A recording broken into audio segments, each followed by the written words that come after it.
ये तेजिन है, एक पुलिस ऑफिसर जो आज तक कुछ भी खास नहीं कर पाया है, पर हाँ मेहनत बहुत करता है। इसकी एक गर्लफ्रेंड भी होती है जो दिन भर इसको धिक्कारती रहती है कि बाबू तुम्हें मेरी कसम है, आज के बाद गुंडों के पीछे अकेले मत जाना। ये जंगसू होता है, एक फाइटर जो कि एक जूडो क्लास चलाता है जहाँ पे बच्चों को सिखाता है और देखने में इतना बड़ा खूंखार होता है, पर सामने अगर कोई कुछ गलत कर रहा हो, कुछ गलत हो रहा हो तो उसको रोकता नहीं है, ना ही उस लफड़े में पड़ता है। एक तरह से किसी की भी हेल्प नहीं करता है कभी।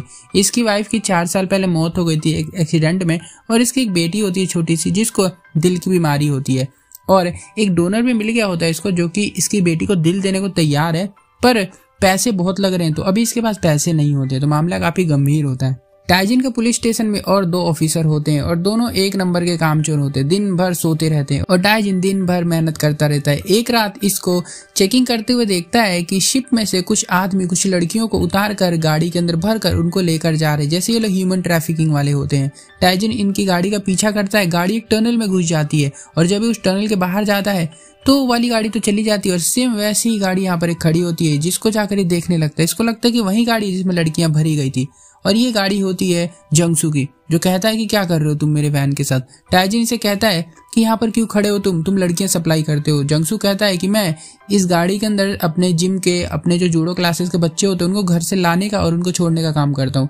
टाइजिन इसकी वैन चेक करना चाहता है पर जंगसू यहाँ से चला जाता है। अगले दिन से अब टाइजिन जंगसू पर नजर रखने लग जाता है, देखता है कि वो अपनी बेटी को स्कूल छोड़ने आया। जब जंगसू अपनी बेटी को स्कूल छोड़कर ऐसे चला जाता है तो इसकी बेटी स्कूल में नहीं घुसती, बल्कि वहीं पर स्कूल के बगल में घर होता है जिसके अंदर ये घुस जाया करती है।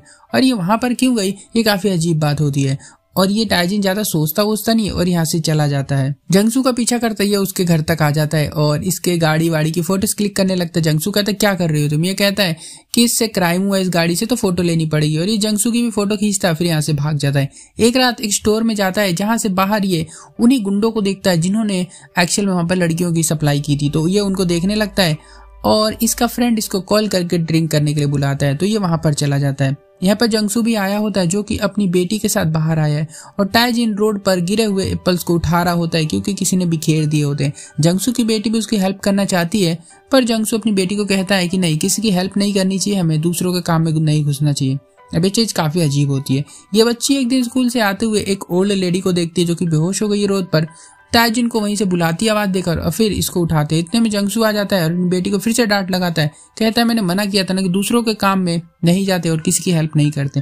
टाइजिन को इस बात तो गुस्सा आ जाता है, कहता है क्या पागल है क्या, मतलब अपनी बेटी को किसी की हेल्प करने से रोक रहा है, कितनी गंदी गंदी चीजें सिखा रहा है, उसको तो बुरी बात होती है। टाइजिन आज फिर से उसी नाइट क्लब के बाहर चला गया होता है जहाँ पे वो उसको गुंडे दिखे थे उस दिन। यहाँ पर जंगसू भी होता है तो टाइजिन इसका पीछा करने लगता है, और यही पीछे वो देखता है कि कुछ गुंडे एक लड़की को जबरदस्ती क्लब में लेकर जा रहे होते हैं। लड़की अपना फोन बाहर ही गिरा देती है और टाइजिन जाकर उस फोन को उठा लेता है। फिर नाइट क्लब में जाता है तो पता चलता है लड़की ने इन गुंडों की चुपके से वीडियो बना ली थी जो उस फोन में है, और वो फोन अब ये गुंडे इससे मांग रहे, पर तो बाहर फेंक कर आ गई होती है।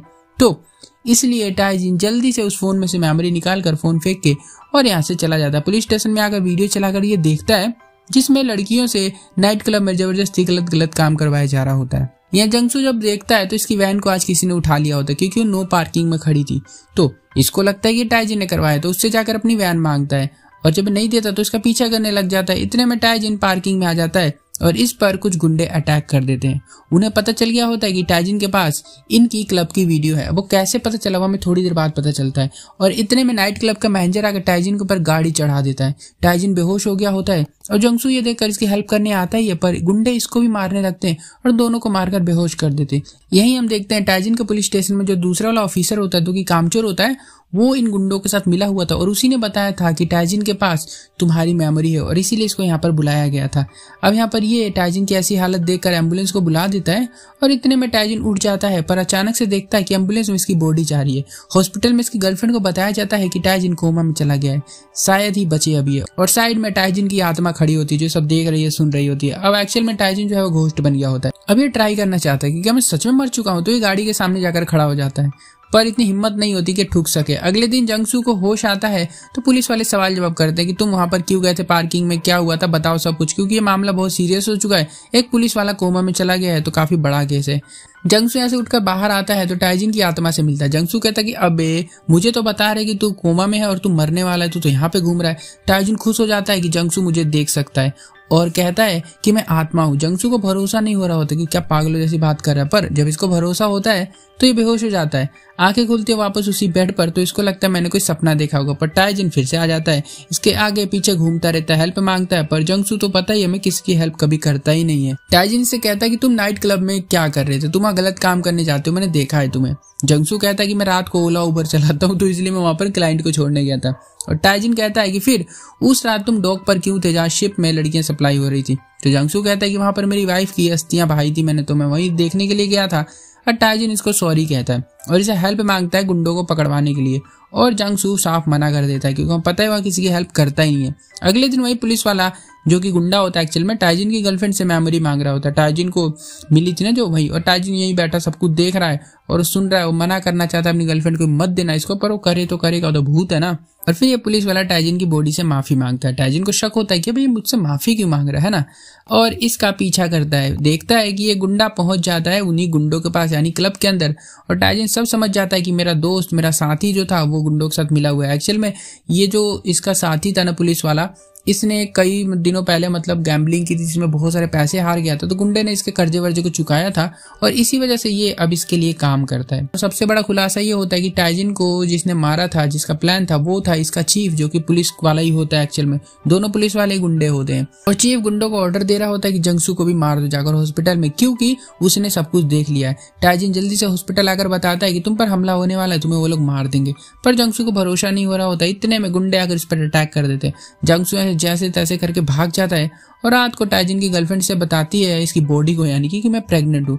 टाइजिन की आत्मा ये सुन रहा होता है वहीं पर, और फिर इस लड़की को मेमोरी कार्ड वॉलेट में से फाइनली मिल जाता है और कॉल करके उस पुलिस वाले को बता देती है कि मेरे पास है। और टाइजिन सर मार रहा है, पीट रहा होता है कि इसको रोकू तो रोकू कैसे, क्योंकि रोक तो सकता ही नहीं है ये।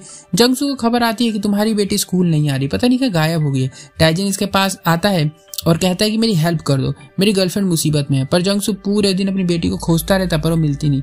टाइजिन कहता है कि पुलिस में रिपोर्ट कर दो जाकर। जंगसू कहता है कि देखो जाओ यहाँ से, मैं तुम्हारी हेल्प नहीं करने वाला हूँ। और तभी टाइजिन को याद आता है कि इसने जंगसू की बेटी को स्कूल के बगल वाली बिल्डिंग में एक दिन जाते हुए देखा था, तो ये वहां चेक करने चला जाता है। इधर जंगसू पुलिस स्टेशन में आता है रिपोर्ट करने के लिए। पुलिस वाले कहते हैं कि रुक जाओ, थोड़ी देर में हम रिपोर्ट लिख लेंगे। जंगसू चिल्लाने लगता है और फिर इसको एहसास होता है कि मैं भी तो किसी की हेल्प नहीं करता हूँ, तो उन्हें कैसा लगता होगा, और जब मेरी हेल्प नहीं हो रही है तो मैं कितना गुस्सा हो रहा हूँ। और टाइजिन इसको आकर कहता है कि मिल गई तुम्हारी बेटी, इसको लेकर उसी बिल्डिंग में जाता है। इसकी बेटी यहाँ पर बेहोश पड़ी होती है और सही टाइम पर इसको हॉस्पिटल लाकर इसको बचा लिया जाता है, वरना मर जाती।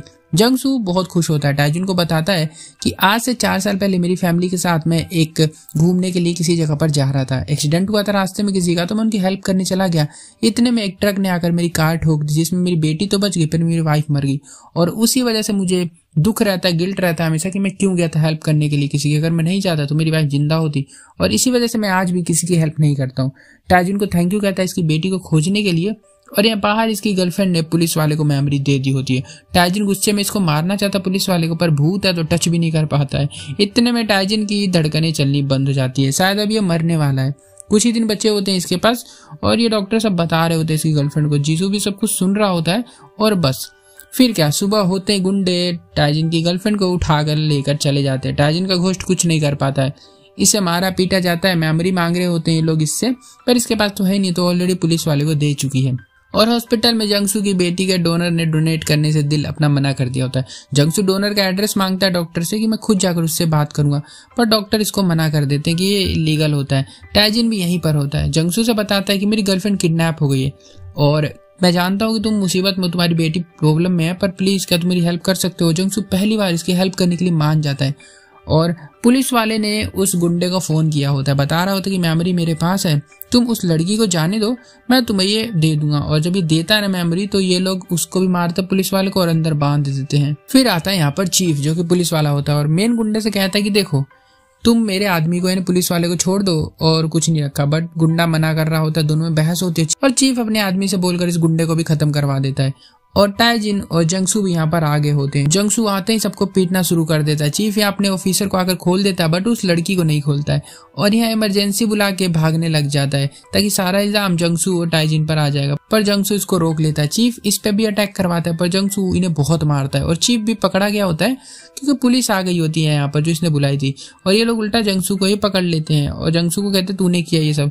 चीफ कहता है कि ये जंगसू गुंडा है और यहाँ पर ये लड़कियां सप्लाई करता है। इतने में दूसरा पुलिस वाला आ जाता है, एक दूसरी टीम बुला दी होती है इसने और सब कुछ इसने रिकॉर्ड कर लिया था जो चीफ ने किया है। तो यहाँ पर पुलिस वालों को दे देता है और चीफ पकड़ा जाता है और जंगसू बच जाता है। चीफ फिर अरेस्ट होता है तो गन छीन कर भागने की कोशिश करता है, पर जंगसू इसको बहुत पीटता है और टाइजिन को उसकी गर्लफ्रेंड मिल गई होती है। तो जंगसू से जाकर कहता है बचाओ, तो बचाता है उसको वो और एंड में कहता है कि मेरी एक और हेल्प कर दो। टाइजिन की गर्लफ्रेंड को जंगसू एक जगह पर लेकर जाते हैं। घर होता है, ये घर इसी लड़की का था जो इसके माता पिता ने कर्जे में आकर बेच दिया था और ये घर हमेशा से खरीदना चाहती थी, पर इसके पास पैसे नहीं थे। टाइजिन ने अपनी सारी जिंदगी की कमाई लगाकर इस घर को खरीद लिया था और जंगसू बता देता है कि मुझे टाइजिन की आत्मा दिखाई देती है और वो अभी यहीं पर खड़ा है जो कि हमारी बातें सुन रहा है। और टाइजिन इस लड़की को भी यानी अपनी गर्लफ्रेंड को भी दिखाई देने लग जाता है, जिसे सॉरी कहता है आगे इसका साथ नहीं देने के लिए। कहता है कि मैं मर जाऊंगा तो मेरा दिल जंगसू की बेटी को दे देना। और टाइजिन यहाँ पर मर जाता है, पर उसका दिल जंगसू की बेटी को दे दिया जाता है और बहुत अच्छी हो गई होती है और जंगसू अब सबकी हेल्प करता है। टाइजिन की गर्लफ्रेंड जंगसू की बेटी से मिलने भी आती है क्योंकि उसके बॉयफ्रेंड का दिल लगा है ना उसके अंदर। और टाइजिन की आत्मा दूर खड़ी इनको देखती रहती है और फिल्म यहाँ पर खत्म हो जाती है। अगर वीडियो अच्छी लगी तो वीडियो को लाइक जरूर कर देना, चैनल को सब्सक्राइब कर दो और भी ऐसे फिल्म्स को देखने के लिए मिलता हूँ। तब तक के लिए बाय।